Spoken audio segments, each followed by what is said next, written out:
The conference room fell silent when Irene Hill volunteered to take on the case that had broken 3 seasoned therapists in 6 months.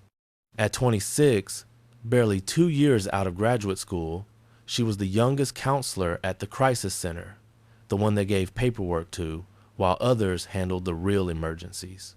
But when 15-year-old Anna Bergström was found on that bridge at midnight, eyes empty and voice gone, everyone else had declared her unreachable. Irene didn't ask for permission. She simply walked into that hospital room, sat down beside a girl who hadn't spoken in 48 hours, and said 5 words that would change everything. "I know you're still in there. Before we continue, let us know where you're watching from. If you're enjoying this, don't miss out. Subscribe now for more." Irene Hill had learned to make herself small long before she understood why. At 26, she sat in the back corner of the Copenhagen Crisis Intervention Center's morning briefing, her notebook open, her pen moving across the page in careful, measured strokes. Around her, senior counselors discussed case assignments with the easy confidence of people who'd seen everything and knew their worth. She'd been at the center for 18 months, and in that time, she'd learned the unspoken hierarchy as clearly as if it had been printed in the employee handbook. Doctor.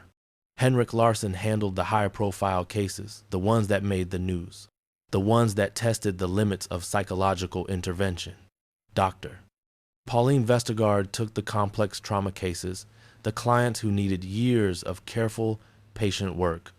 Even Thomas Andersen, who'd only been there 3 years longer than Irene, got assigned to crisis interventions that required immediate, decisive action.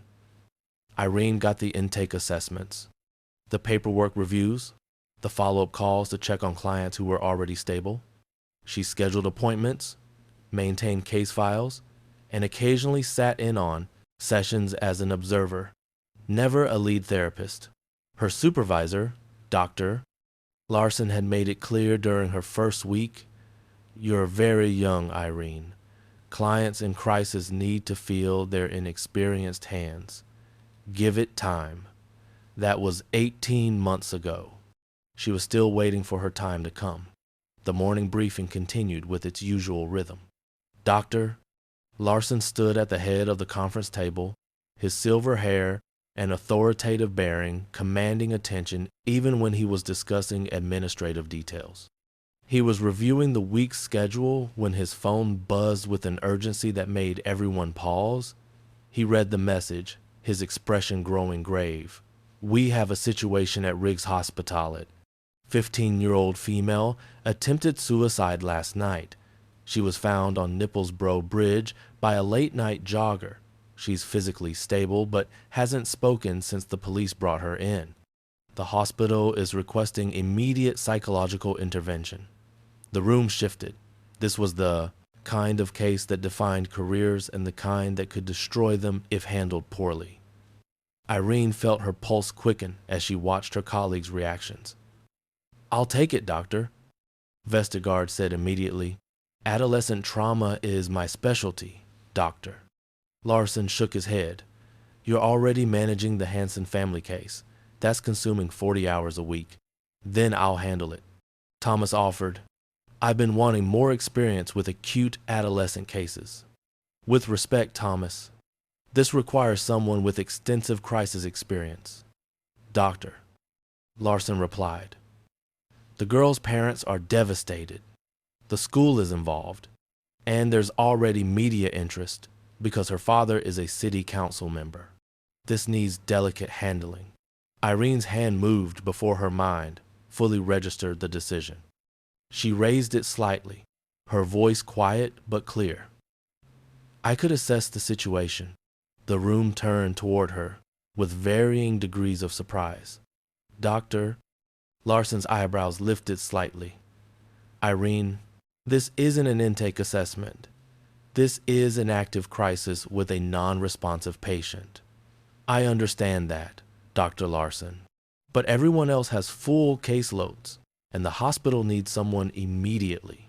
I could at least make initial contact, establish whether she's responsive to intervention." Thomas leaned back in his chair with a slight smile that didn't reach his eyes. No offense, Irene, but do you really think a girl who just tried to kill herself is going to open up to someone who looks barely older than she is?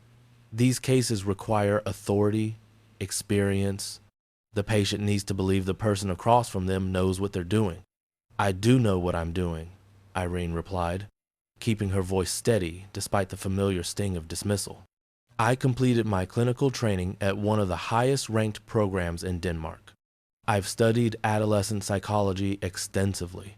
Studied? Yes, Dr. Vestergaard interrupted, not unkindly.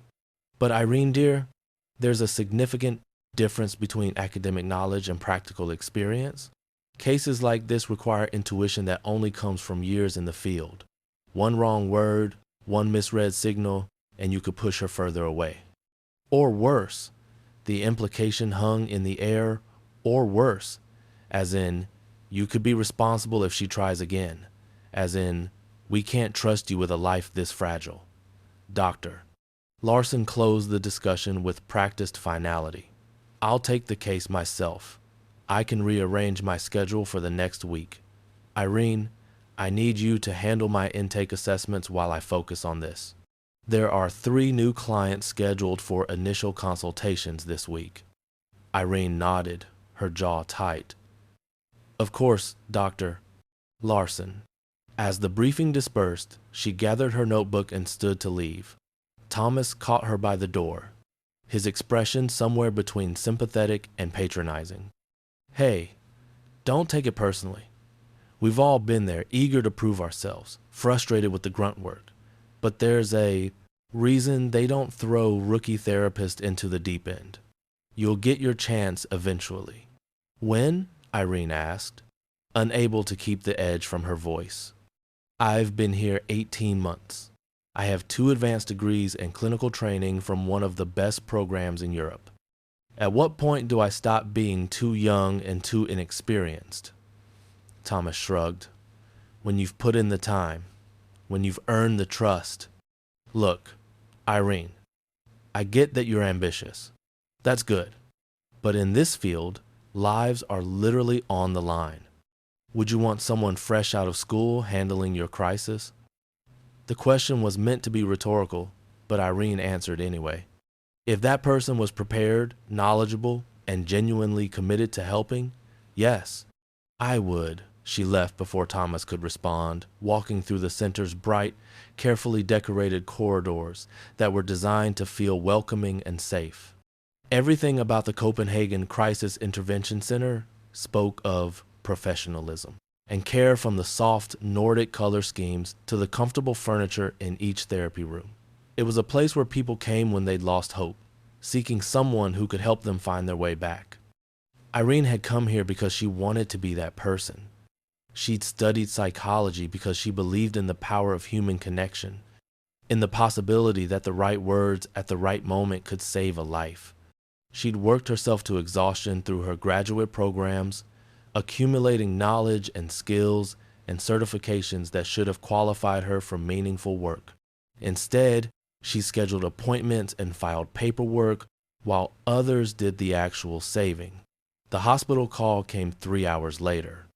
Irene was reviewing intake forms in her small office, barely more than a converted storage room with a desk and 2 chairs, when her phone buzzed.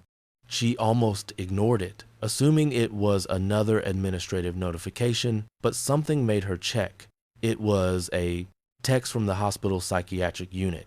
Brief, clinical, urgent. Girl still non-responsive. Dr. Larsen unable to establish contact. Parents increasingly distressed. Requesting additional intervention options.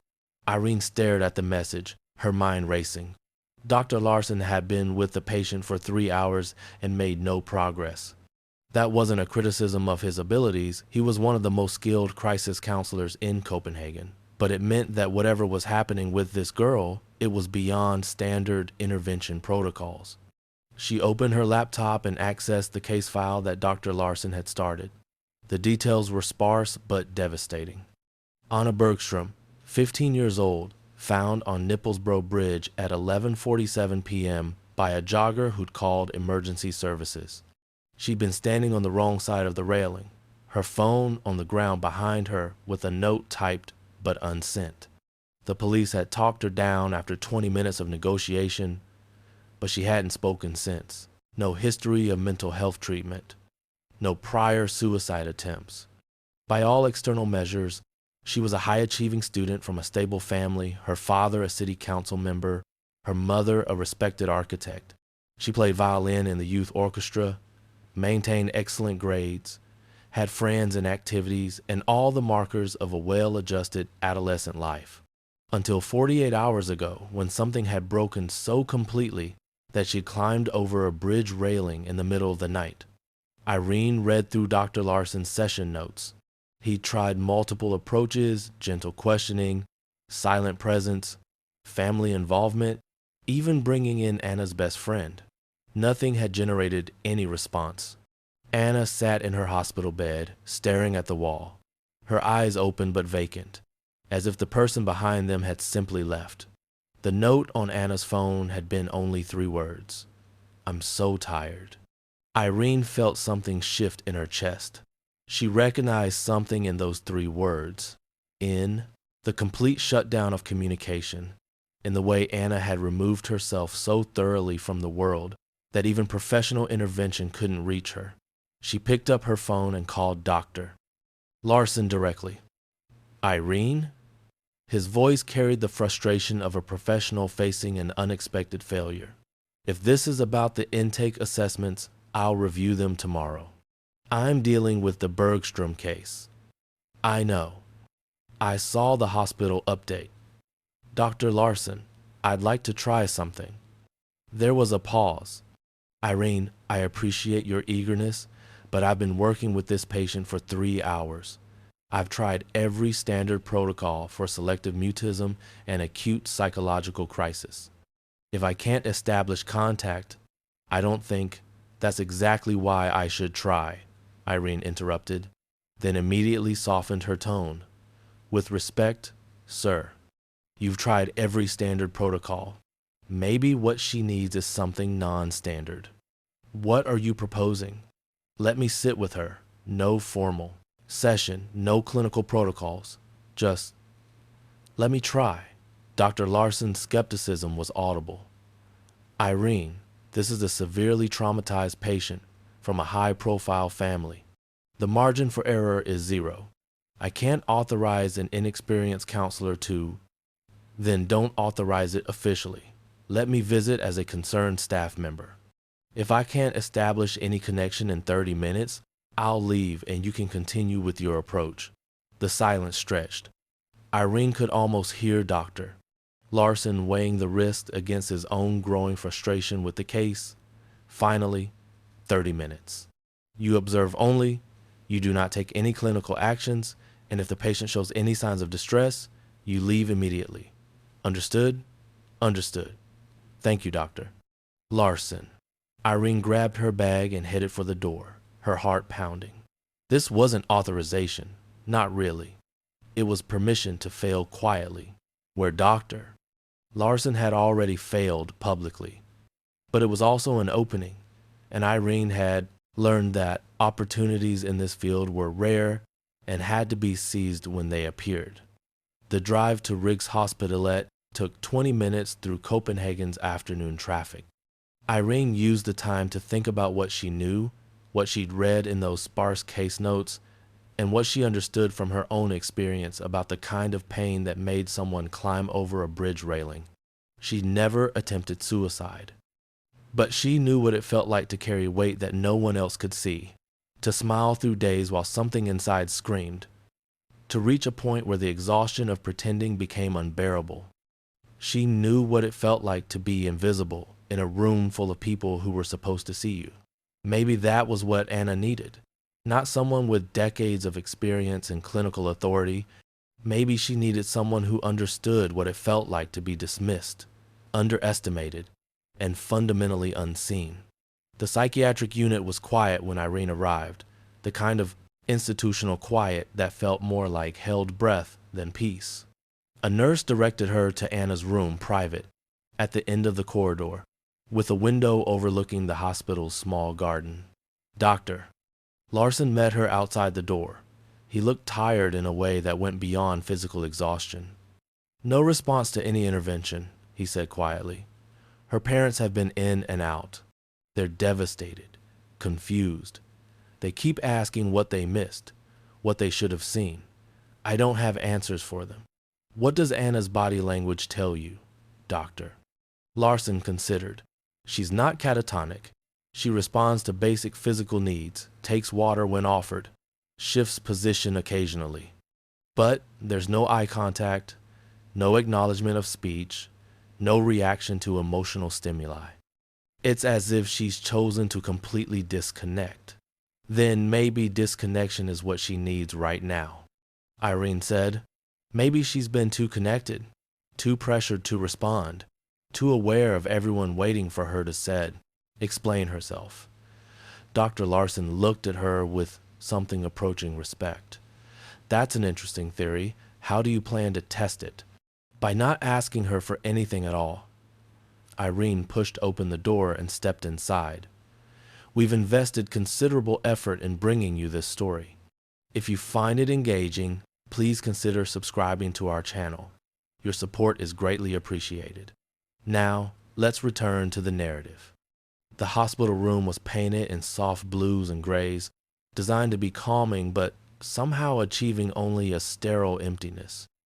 Anna Bergström sat in the bed by the window, her dark blonde hair pulled back in a ponytail that someone, probably her mother, had arranged that morning.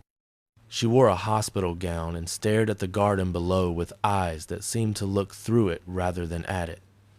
Irene moved quietly into the room, pulled a chair to the corner farthest from the bed, and sat down.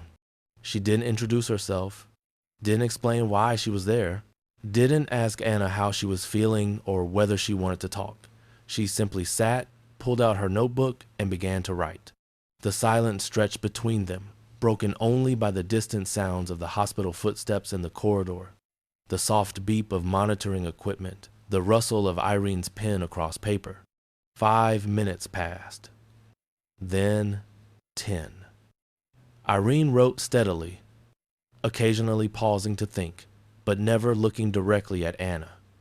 She was writing about weight, about the invisible burdens people carried that no one else could see, about the exhaustion of maintaining a performance for an audience that never questioned whether the smile was real, about the particular loneliness of being surrounded by people who thought they knew you but had never seen past the surface you showed them. After 15 minutes, Irene sensed a shift. Nothing dramatic, just the slightest change in the quality of Anna's stillness. The girl's head had turned, almost imperceptibly, away from the window and toward the corner where Irene sat. Irene didn't acknowledge it. She kept writing, her pen moving in steady rhythm. She was describing the Copenhagen Crisis Center now. The way it felt to be the youngest person in every room, to have knowledge and skills that were dismissed because of her age, to understand things deeply while being told she lacked experience. "They think experience is measured in years," Irene wrote, speaking the words softly as her pen moved. "But some people live more in one moment of pain than others do in decades of comfort. Some people understand things not because they've been trained to recognize them, but because they felt them in their bones." Another minute passed. Then Anna's voice, small and rough from disuse, broke the silence. "What are you writing?" Irene looked up, careful to keep her expression neutral. "Things I understand." "About what?" "About being tired, about carrying weight that no one else can see." Anna's eyes pale blue, red-rimmed, from crying fixed on Irene with sudden intensity. "You don't know anything about me." "No," Irene agreed. "I don't. I'm not writing about you. I'm writing about me." The admission seemed to surprise Anna. Her expression shifted from defensive to curious. Why? Because sometimes the only way to make sense of what you're feeling is to put it into words, even if no one else reads them. Anna turned back to the window, but the vacancy had left her eyes. She was present now, engaged in a way she hadn't been for 2 days. "Everyone wants me to explain. My parents, the doctors, the police, they keep asking me why, like there's a reason that would make sense to them. Is there? No? Yes. I don't know. Anna's hands twisted in the hospital blanket. It's not one thing. It's everything. It's waking up every morning and putting on the right face and saying the right things and being who everyone expects me to be. It's never feeling like I can stop performing. It's being so tired of pretending that I'm okay when I'm not okay. And I haven't been okay for so long that I've forgotten what okay feels like.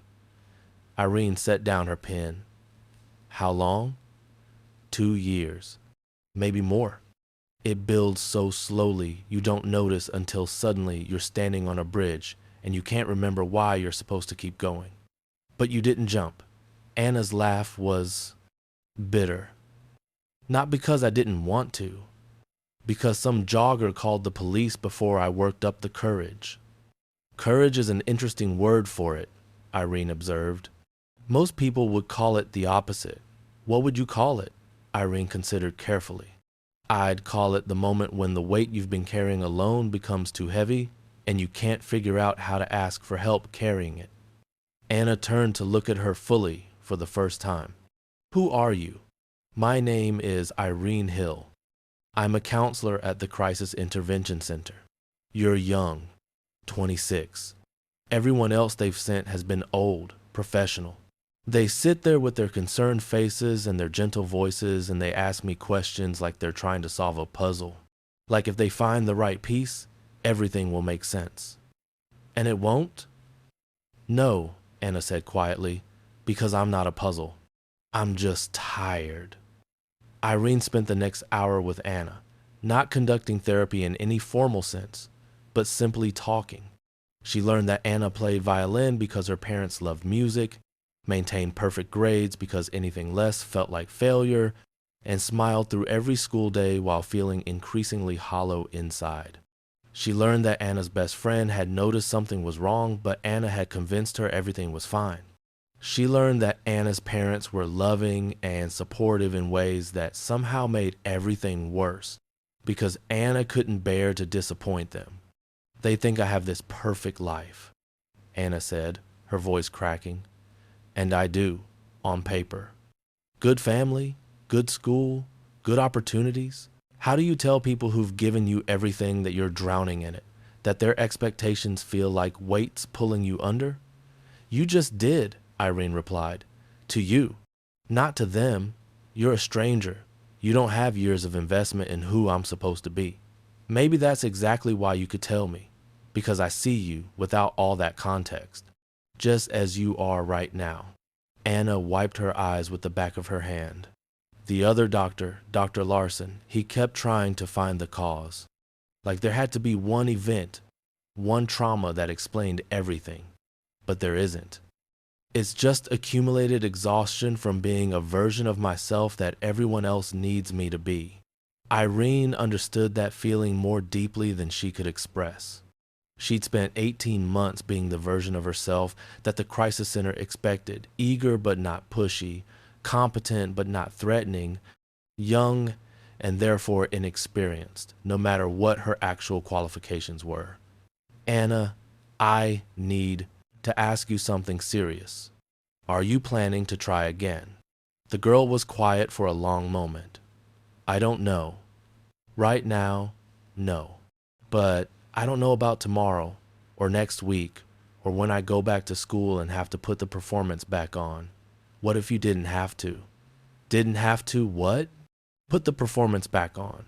What if you could be honest about how you're feeling? What if the people around you could handle the truth? Anna laughed, a sound edged with desperation. You don't know my parents. They're good people, but they need me to be okay. My dad's in politics. Everything is about image. My mom designs buildings that last for generations. She thinks in terms of permanence and structure. They don't understand that sometimes people just break, and it's nobody's fault. Then we help them understand. How? Irene took a breath, knowing she was about to step far outside her authorized role.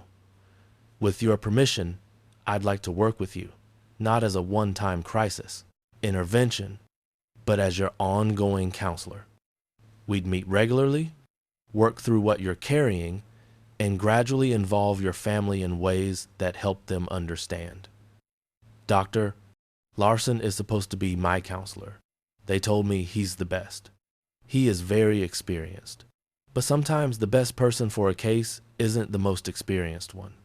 Sometimes it's the person who understands what you're going through in a way that transcends clinical knowledge. Anna studied Irene with surprising intensity. You really get it, don't you? The performance thing, the exhaustion. You're not just saying that because it's what a counselor is supposed to say. No, I really get it. Will they let you? Work with me, I mean. You said you're young. Don't they have rules about who handles what cases? They do, but I'm going to request this assignment anyway. What if they say no? Then I'll find another way to help you, Irene thought, but didn't say. Instead, let me worry about that. Right now, I need to know if you're willing to do the work. Real therapy is hard, Anna. It means facing the things you've been avoiding, having difficult conversations with your family, learning to set boundaries and communicate honestly. It's not a quick fix. Nothing about me is quick to fix, Anna said with a ghost of a smile. But yes, if they'll let you, I want to work with you. You're the first person who hasn't made me feel like I'm broken. You're not broken, you're carrying too much weight. There's a difference. A nurse appeared at the door, indicating that visiting hours were ending and Anna needed rest. Irene stood to leave, gathering her notebook. Irene, Anna's voice stopped her at the door. Thank you for not asking me why. You'll tell me when you're ready, or you won't. Either way, I'm not going anywhere. Dr. Larsen was waiting in the corridor when Irene emerged from Anna's room. His expression was complicated, surprise, mixed with something that might have been grudging respect. She spoke to you. It wasn't a question, but Irene answered anyway. Yes. We had a good conversation. In 30 minutes, you accomplished what I couldn't in 3 hours. I need to know how. Irene chose her words carefully. I didn't try to treat her. I just sat with her and wrote in my notebook. Eventually, she became curious. When she asked what I was writing, I told her the truth, that I was processing my own experiences with feeling unseen and underestimated. It opened a door. Dr. Larsen's jaw tightened slightly. The implication wasn't subtle. Where his clinical expertise had failed, Irene's personal authenticity had succeeded. And now? Now, I'd like to request formal assignment to her case. She's agreed to ongoing therapy, but only with me. Irene, you must understand that's impossible. This is a high-risk patient from a prominent family. The center's reputation is on the line. I cannot assign an inexperienced counselor to, with respect, Dr. Larsen. I just established contact when no one else could. That should count for something. It counts for proving you have good instincts. It doesn't count for having the experience necessary to manage a complex, ongoing case involving suicide risk, family dynamics, and potential media scrutiny. He softened slightly. I know this feels unfair. You did excellent work today, but the responsible thing is for me to take over from here, now that contact has been established. Irene felt familiar anger building, but forced herself to remain calm. She won't talk to you. She made that clear. She feels that you're trying to solve her like a puzzle, rather than understanding her as a person. Then I'll adjust my approach based on what you learned today. That's how senior and junior staff work together. You make initial contact. I handle the complex ongoing treatment. That's not working together. That's using me to open a door and then shutting me out of the room. Dr. Larsen's expression hardened. This conversation is over. You did good work today, Irene. Be satisfied with that. I'll take the case from here. He walked away before she could respond, leaving Irene standing alone in the corridor with the familiar taste of dismissal. She'd proven herself capable, had succeeded where others failed, and still she was being relegated back to the sidelines. That evening, Irene sat in her small apartment overlooking one of Copenhagen's quieter canals and made a decision. She pulled out her laptop and began documenting everything she'd observed about Anna's case, not just the clinical details, but the insights that had allowed her to establish contact, the way Anna responded to authenticity rather than clinical distance, the importance of not demanding explanation or performance, the recognition that sometimes the most therapeutic thing was simply being seen. She wrote a formal proposal requesting assignment to Anna's case, outlining her approach and the specific reasons why she believed she could be effective. She acknowledged her limited experience, but argued that in this particular situation, her age and unconventional approach were assets rather than liabilities. Then she wrote something else, a backup plan that existed entirely outside official channels. If the center wouldn't let her work with Anna formally, she'd find another way. She researched independent practice requirements, looked into supervision arrangements that might allow her to see clients outside the center's framework. It was risky, possibly career-limiting, but Irene had learned something important today. Sometimes helping people meant breaking the rules that were designed more to protect institutions than to serve those in need. The response to Irene's proposal came faster than expected. She was called into Dr. Larsen's office the next morning, where she found not just her supervisor but also Dr. Vestergaard and the center's director, Anne Rasmussen, a sharp-eyed woman in her 60s who'd founded the crisis center 3 decades earlier. "Sit down, Irene," Rasmussen said, her tone neutral but carrying weight. Irene sat, her heart pounding but her expression calm. She'd anticipated resistance and had prepared herself for it. Rasmussen held up Irene's proposal. "This is either very bold or very naive. I haven't decided which." "It's honest," Irene replied. "Anna Bergström won't work with anyone else. I know that sounds arrogant, but it's what she told me directly. If we assign someone else, we risk losing her entirely." Or, Dr. Larsen interjected, "she's manipulating the situation to maintain control." Traumatized adolescents often try to dictate terms of treatment as a way of reasserting power they feel they've lost. "That's possible," Irene acknowledged. "But I don't think that's what's happening here.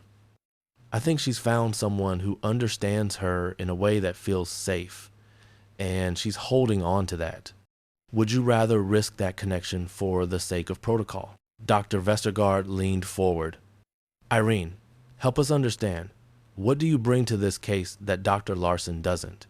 He has 25 years of experience, published research, and a success rate that's among the highest in Denmark. I bring the same thing that allowed me to establish contact in 30 minutes, when 3 hours of expert intervention couldn't. I bring understanding that comes from shared experience, not just clinical training. Anna doesn't need someone who studied adolescent depression. She needs someone who knows what it feels like to maintain a performance while drowning inside." The room fell silent. Irene had just admitted something deeply personal to people who would judge whether it made her more qualified or simply damaged. Rasmussen studied her with penetrating focus. "Are you currently struggling with your own mental health, Irene?" "No, but I have in the past. I understand the difference between academic knowledge and lived experience. Sometimes the latter is more valuable, and sometimes it clouds judgment," Dr. Larsen said. "Personal connection can interfere with clinical objectivity." "Can it?" Irene challenged. "Or does it provide insight that pure objectivity misses?" Rasmussen held up a hand, stopping the debate. "Here's what's going to happen. Irene, you'll work with Anna under close supervision. Dr. Larsen will review every session, every decision, every intervention. You step out of line once, you're removed from the case immediately. Understood?" Irene's breath caught. "You're giving me the case? I'm giving you a chance to prove your instincts are as good as you think they are. Don't waste it. Retry PM, proceed with part 7, 8, 9, and 10. Make sure that each part has 600 words only. Part 7. The first official session with Anna took place 3 days later in one of the crisis center's therapy rooms. Irene had spent those 3 days preparing, obsessively reviewing treatment protocols, consulting research on adolescent suicide intervention, and lying awake at night, wondering if she'd made a terrible mistake in taking on a case that could define or destroy her career. Anna arrived with her mother, Helena Bergström, a tall woman with Anna's same pale blue eyes, but none of her daughter's fragility. Helena was composed in the way that successful people often are, her concern carefully contained, her emotions managed like one of her architectural projects. "You're the counselor?" Helena asked, not unkindly, but with obvious surprise at Irene's age. "I am, Irene Hill. I'm glad to meet you. You're the one Anna spoke to at the hospital. She's asked for you specifically." Helena's tone carried both gratitude and uncertainty. "I hope you understand how important this is, how fragile she is right now." "I do understand. That's why I want to work with her." Helena nodded slowly, then turned to Anna. "I'll be in the waiting room. Take your time, sweetheart." When they were alone, Anna moved to the window, her shoulders tight with tension. "She thinks I'm made of glass now. Both my parents do. They're afraid to say anything real, afraid I'll break again." "Will you?" Irene asked, settling into one of the comfortable chairs. "I don't know. Probably not today. Maybe tomorrow." Anna turned from the window. "Is that what we're going to do? Sit here and pretend that one conversation fixed everything? No. We're going to sit here and figure out why you've been carrying weight that was never yours to carry in the first place." Anna's expression shifted surprise, giving way to something like relief. She sat down in the chair across from Irene. "Everyone keeps asking what happened. What triggered me? They want a story with a clear beginning, middle, and end. But it wasn't like that. Tell me what it was like." "It was like drowning in slow motion.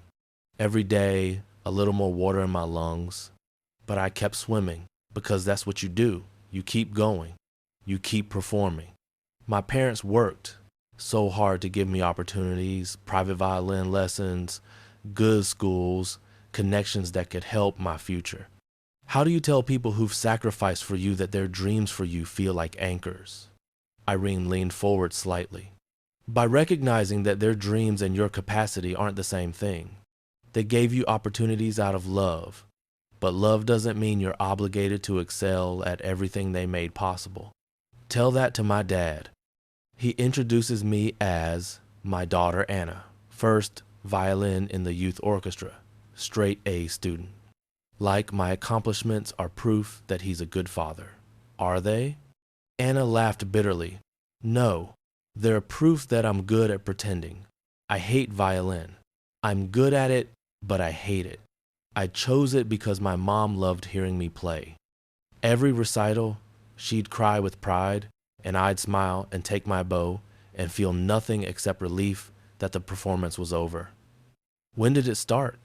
"The pretending." Anna was quiet for a long moment, her gaze distant. "I think I've always done it. Even as a little girl, I knew what made my parents happy. Being good, being accomplished, being the daughter they could be proud of. It never occurred to me that I could be something else. And by the time it did occur to me, I'd built this whole identity around being perfect Anna. The girl who had it all together. Except you didn't. No, I was falling apart in slow motion, and I got so good at hiding it that I started to believe my own performance, until I couldn't anymore. Until standing on that bridge felt like the only honest thing I'd done in years." Irene felt the weight of Anna's words, the terrible clarity that came from reaching a breaking point. "What stopped you? Really stopped you? Not just the jogger calling police." Anna's eyes filled with tears. "Fear, not of dying, but of what it would do to my parents. Of the guilt they'd carry forever, wondering what they missed. I couldn't save myself, but I couldn't destroy them either. So I just stood there, frozen, until someone made the decision for me." Over the following weeks, Irene worked with Anna twice weekly, each session peeling back another layer of the performance the girl had maintained for so long. They talked about perfectionism, about the difference between achievement and fulfillment, about the particular burden of being given everything and feeling grateful while simultaneously drowning. Dr. Larsen reviewed every session note with excruciating attention to detail. He questioned Irene's approaches, pushed back on her methods, and maintained a skepticism that felt less like supervision and more like waiting for her to fail. But he couldn't argue with the results. Anna was engaging with therapy in ways she hadn't with any previous intervention. She was sleeping better, communicating more with her parents, and most importantly, showing genuine signs of hope. The breakthrough came during their sixth session when Anna arrived visibly distressed. "I told my dad I want to quit violin," she said, dropping into the chair. "He didn't understand. He kept saying, 'I'm so talented. I've worked so hard.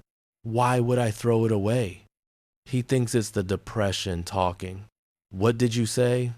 "I said that maybe the depression is me finally being honest about what I actually want instead of what everyone expects me to want." "He didn't like that." "I imagine not. Parents struggle when their children's authentic selves don't match the image they've built." Anna twisted her hands together. He said, "We discuss it when I was thinking more clearly. Like, my feelings aren't valid because I'm in therapy. Like, everything I say is suspect now." Irene recognized the dynamic immediately. Anna's mental health crisis had paradoxically given her parents permission to dismiss her actual needs. "Would it help if I spoke with them? Explain that your desire to quit violin isn't a symptom, but part of your recovery? Would you do that?" "If you want me to, yes." That evening, Irene met with Anna's parents in a family session. Helena and Soren Bergström sat together on the therapy room's couch, their body language defensive, but trying to appear open. They were people accustomed to success, to solving problems through effort and resources, and their daughter's attempted suicide had shattered their understanding of how the world worked. "Thank you for meeting with me," Irene began. "I want to discuss Anna's treatment progress and some important decisions she's making." Soren leaned forward. "Is this about the violin? Because I think she's making a rash decision based on temporary feelings." "With respect, Mr. Bergström, Anna's feelings about violin aren't temporary. She's been unhappy with it for years, but felt unable to express that because she knew how much it meant to both of you." Helena's expression crumbled slightly. She never said anything. She seemed to love it. All those recitals, all those hours of practice, she never complained. Because complaining would have meant disappointing you. Anna has spent years performing not just on stage, but in her entire life. Every decision filtered through what would make you proud rather than what would make her fulfilled. "That's not fair," Soren said, his voice rising. "We never pressured her. We gave her opportunities and supported her interests." "You did. And Anna felt obligated to excel at every opportunity you provided, regardless of whether she actually wanted them. The weight of your love and support became a burden she couldn't carry." The words hung in the air, harsh but necessary. Helena looked stricken. "We only wanted what was best for her." "I know, but best, according to whose definition? Anna needs permission to be less than perfect, to make choices that might seem like failures to you, but are actually steps toward authentic living. She needs you to love the person she is, not the person she's performed being." Soren stood abruptly. "This is ridiculous. You're blaming us for supporting our daughter? For being involved parents? Maybe the problem isn't us. Maybe it's that she's too fragile to handle normal expectations." Irene remained calm despite the attack. "Anna isn't fragile. She's been carrying weight that would break most people. The fact that she survived this long while maintaining her performance is remarkable, but she can't do it anymore. You can either support her in building an authentic life, or you can push her back into the performance that nearly killed her." The silence was thick with tension. Finally, Helena spoke, her voice small. What do we do? How do we help her? Start by listening without judgment. Let her quit violin if that's what she needs. Accept that her path might look different from what you imagined. Love her for who she is, not who you hoped she'd become. The weeks that followed were turbulent. Anna did quit violin despite her father's continued resistance. She also dropped 2 advanced courses at school, choosing less rigorous options that gave her time to breathe. To her parents, these looked like steps backward. To Irene, they were signs of healthy boundary setting. But not everyone at the crisis center agreed. Dr. Larsen called Irene into his office after reviewing her latest session notes. "You're encouraging her to abandon her commitments," he said, sliding the notes across his desk. "Violin, advanced academics, these are stabilizing structures. Removing them could destabilize her further. They're structures built on performance and obligation, not genuine interest. Maintaining them would mean maintaining the conditions that led to her crisis, or it means maintaining discipline and purpose during a vulnerable time. Irene, I'm concerned you're too close to this case. You're projecting your own experiences onto the patient." The accusation stung because it contained truth. Irene had recognized herself in Anna, the performance, the weight, the exhaustion, but that recognition had also given her insights that pure clinical distance never could. "Dr. Larsen, Anna is improving. Her depression symptoms are decreasing, she's communicating better with her family, and she hasn't had suicidal ideation in 3 weeks. Those are objective measures of progress. Progress built on what foundation? She's dismantling her life. She's dismantling a performance. There's a difference." "Doctor." Larsen studied her for a long moment. "I'm not removing you from the case yet, but I'm flagging concerns about your approach. One setback, one sign that she's deteriorating rather than improving, and we reassess." Irene left his office with a familiar frustration. She was succeeding, but success wasn't enough. She still had to prove herself in ways that more experienced counselors never did. The crisis came 2 weeks later. Anna missed a scheduled session without calling. When Irene tried to reach her, both Anna's phone and her parents went to voicemail. A cold fear settled in Irene's stomach, the fear every therapist has when working with suicidal patients. She was preparing to contact the police for a wellness check when her phone rang. "Helena," her voice shaking, "she's gone.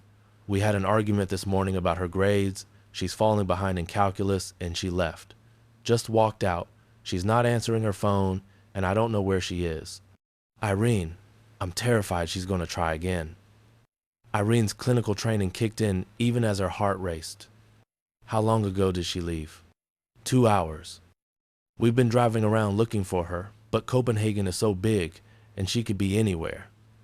"Did she take anything with her? Specific clothes? Items that might indicate her plans?" "Her backpack, her journal. I don't know what else," Irene thought quickly. In their sessions, Anna had mentioned places she went when she needed to think: the botanical gardens, a quiet spot by Sortedam's Lake, the Glyptoket Museum, places that felt peaceful, removed from pressure. "Helena, I'm going to look for her. Keep your phone on. If she contacts you, let me know immediately." Irene grabbed her jacket and headed out, her mind cycling through possibilities. This could be nothing a teenager needing space after an argument. Or it could be everything a girl who'd reached her breaking point again. She tried the botanical gardens first, walking quickly through the paths where Anna had said she liked to sit. Nothing. Then Sortedam's Lake, where joggers and cyclists passed, but no teenage girl sat alone by the water. Finally, the Glyptoket, the art museum that Anna had mentioned loving, because no one expects you to be anything except quiet there. Irene paid the entrance fee and moved through the galleries, her eyes scanning faces. She found Anna in the winter garden, sitting on a bench surrounded by palm trees and sculptures. her journal open on her lap but her pen motionless. Her face was streaked with tears. Irene approached slowly, not wanting to startle her. "Anna." The girl looked up, her expression a mixture of relief and guilt. "How did you find me? You told me about this place. You said you came here when you needed peace." Irene sat down beside her, maintaining a respectful distance. "Your parents are worried. I know. I'm sorry. I just couldn't be there anymore. Dad was yelling about how I'm throwing away my future, Mom was crying, and I felt like I was suffocating." "What happened?" Anna's voice cracked. "I got a C on my calculus test. Just one C, and it was like the world was ending. Dad said I needed to try harder, to stop letting therapy be an excuse for poor performance. He said if I'd focused on school instead of feeling my feelings, I wouldn't be failing." Irene felt anger flash through her anger at Soren for reducing his daughter's mental health to an excuse for prioritizing grades over her actual well-being. But she kept her voice calm for Anna's sake. "You're not failing. You're relearning how to exist without constantly performing. That's hard work, and sometimes it means other things suffer temporarily." He doesn't see it that way. To him, grades are objective proof of effort. If my grades are falling, I must not be trying hard enough. He thinks I'm using depression as an excuse to be lazy. "Are you having thoughts of hurting yourself?" Anna was quiet for a long moment. "No, not like before. But I'm tired again, Irene. I'm so tired of fighting. Fighting to be honest, fighting to set boundaries, fighting to make them understand that their version of success is killing me. Maybe it would be easier to just go back to performing. At least then everyone would be happy. Except you. Except me. But maybe that's the price. Maybe some people are just meant to make others happy at the cost of their own happiness." Irene turned to face Anna fully. "Listen to me. You are not meant to be a supporting character in other people's lives. You are not meant to perform until you break. You deserve to take up space, to have needs, to disappoint people when necessary. Your father's disappointment about a calculus grade is his to manage, not yours to prevent. Easy to say, harder to live with. I know. I've spent my entire career being told I'm too young, too inexperienced, too emotional. People have questioned my competence at every turn, dismissed my insights, and relegated me to tasks that don't challenge me. I could have accepted that, made myself smaller, quieter, less ambitious. Instead, I fought for the right to work with you, because I knew I could help when others couldn't." Anna looked at her with new interest. "Do you regret it? Fighting, I mean." "Sometimes, when I'm up at 2 in the morning worrying about whether I made the right call, or sitting through another supervision meeting where my methods are questioned, or watching more experienced therapists succeed at things I'm not given the chance to try. But then I think about you and how you're learning to live authentically, and I remember why it matters. What if I can't do it? What if the fight is too hard?" Irene took Anna's hand gently. "Then we adjust. We find a pace that works for you. We bring your parents back into therapy and help them understand better. We don't give up, and we don't go back to the performance that nearly killed you. We find a third option." Anna nodded slowly, wiping her eyes. "I should call my parents. They're probably panicking." "They are. But before you do, I need to know, are you safe? Can you promise me you'll reach out before things get that dark again?" "Yes, I promise. Today was just overwhelming. But I don't want to die, Irene.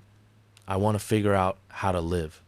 Really live, not just perform living." They sat together for another few minutes, surrounded by the winter garden's peaceful greenery, before calling Helena. The relief in her mother's voice was palpable, though Irene could hear Soren's anger in the background. "We need to come back in," Irene said to Helena. All of you. Tomorrow. If possible. We have work to do. That evening, Irene sat in her apartment and wrote detailed notes about the incident, Anna's flight, her state of mind, her ongoing struggle with family expectations.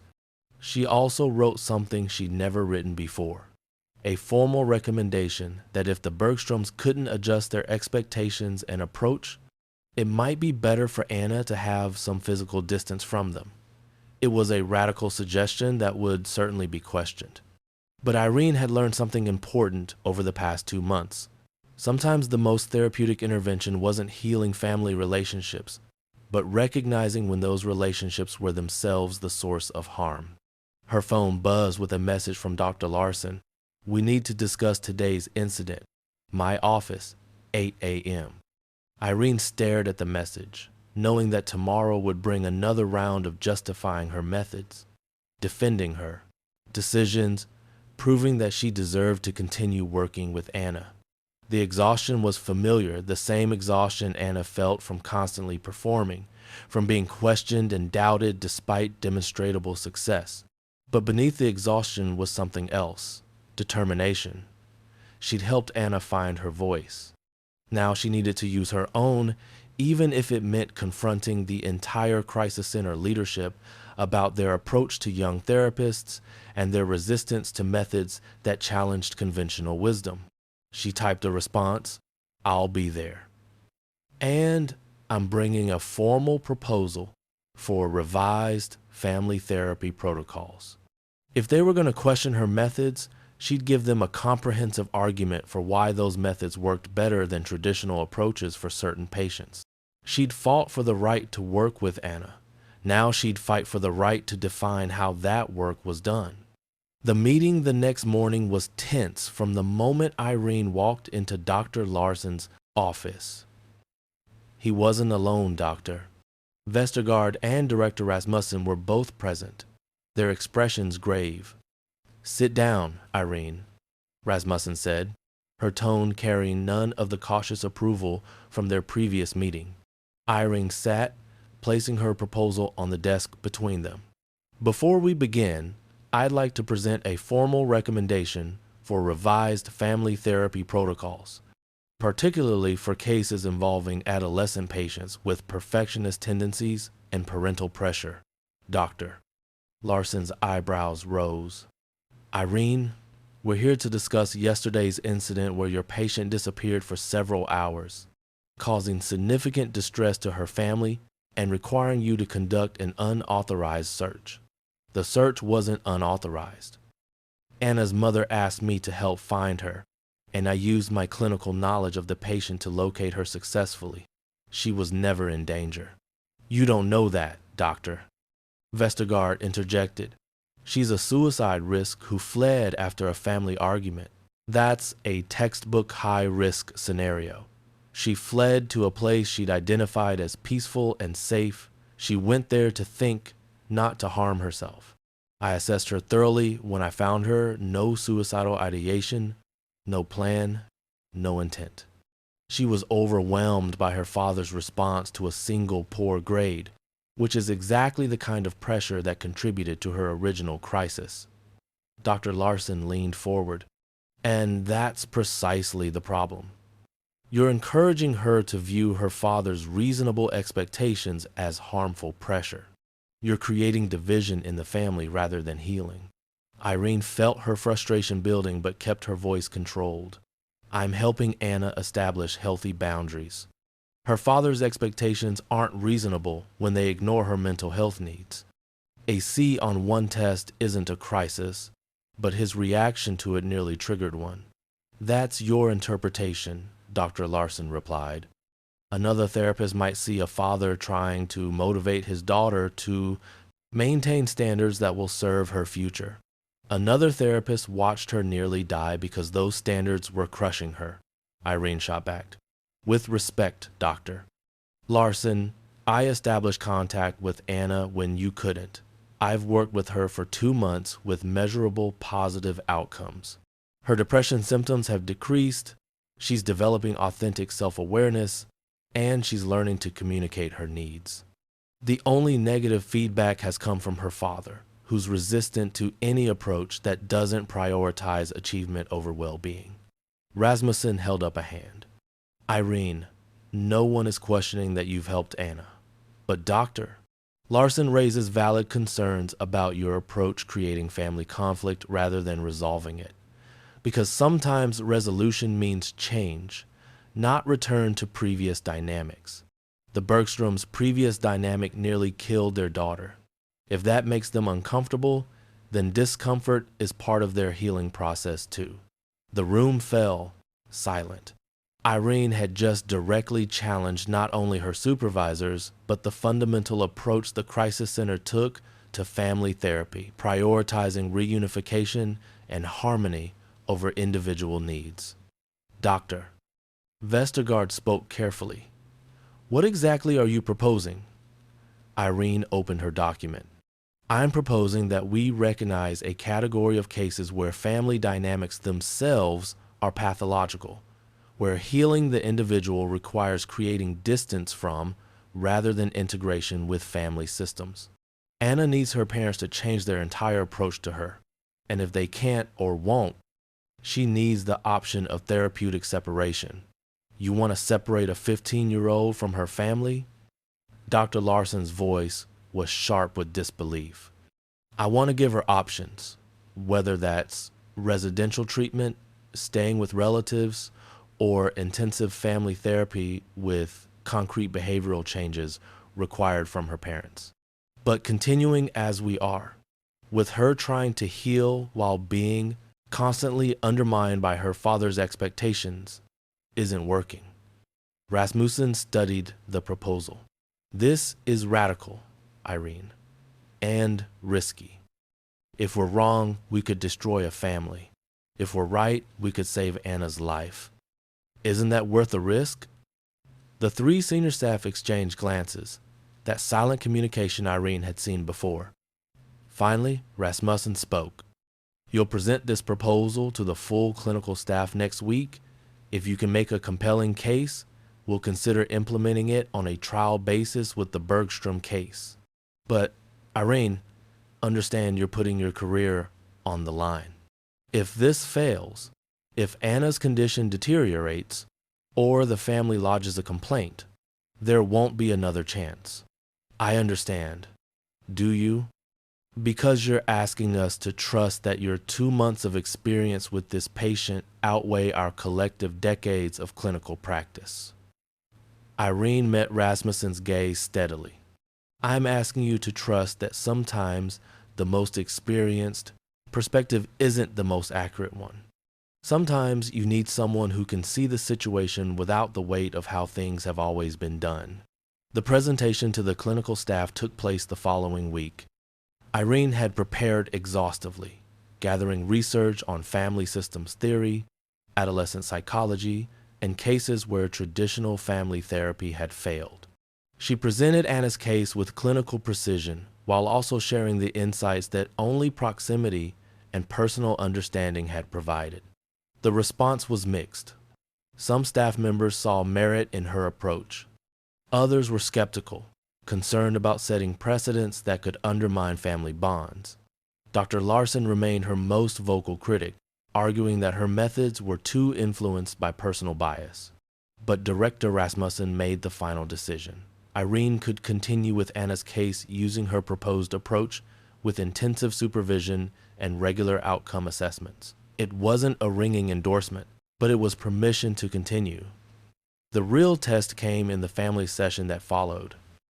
Soren and Helena Bergström sat across from Irene and Anna, tension evident in every line of their bodies. I've asked you here because we need to discuss fundamental changes, Irene began. The current family dynamic is not sustainable for Anna's mental health.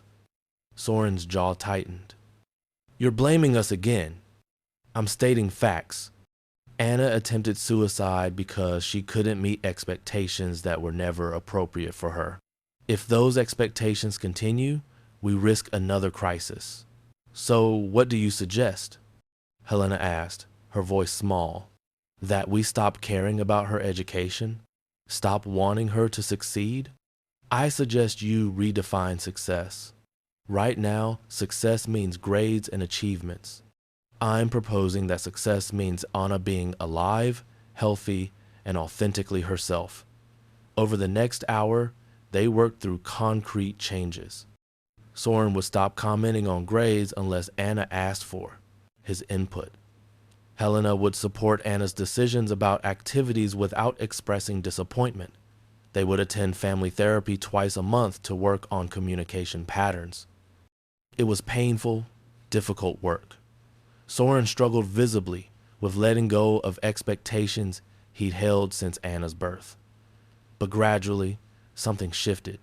He began to hear not just Irene's words, but his daughter's, seeing for perhaps the first time how his love had been received as pressure.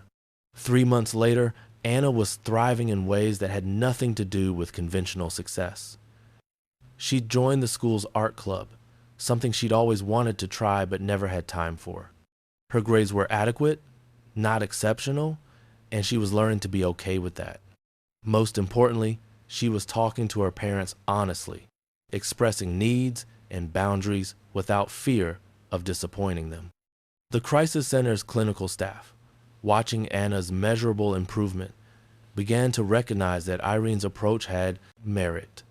Other young therapists started requesting training in her methods. Dr. Larsen, while never fully embracing her techniques, stopped questioning every decision. Irene herself had changed.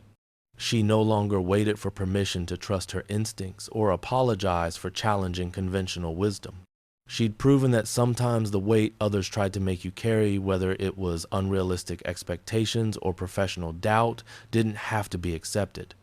On a sunny afternoon, 6 months after Anna's crisis, Irene sat in her office reviewing case notes when Anna appeared at her door for what had become a monthly check-in. "How are you?" Irene asked. Anna smiled a real smile, not the performed version from months ago. "I'm okay. Actually okay. Not pretending okay. My dad and I had dinner last night, just the two of us. He told me he was proud of me for having the courage to stop performing. He actually used those words. How did that feel? Like I could breathe. Like maybe all the fighting was worth it." Anna paused. "Thank you, Irene, for carrying the weight when no one else would. For proving you were strong enough even when they doubted you." After Anna left, Irene stood at her office window overlooking Copenhagen's streets. She thought about the journey that had brought her here, the dismissals, the doubts, the moments when giving up would have been easier than fighting. She'd been told she was too young, too inexperienced, too emotional. She'd been assigned to paperwork while others did meaningful work. But she'd refused to accept those limitations, had proven through action that strength came in forms others didn't always recognize. Anna had needed someone who understood what it meant to carry invisible weight. Irene had needed a chance to prove that understanding was its own form of expertise.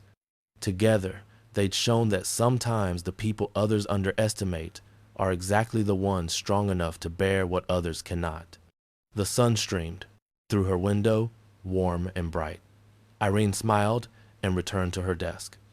She had 3 new clients scheduled for next week, each one a person carrying weight the world couldn't see. She was ready. Up next, you've got 2 more standout stories right on your screen. If this one hit the mark, you won't want to pass these up. Just click and check them out. And don't forget to subscribe and turn on the notification bell so you don't miss any upload from us.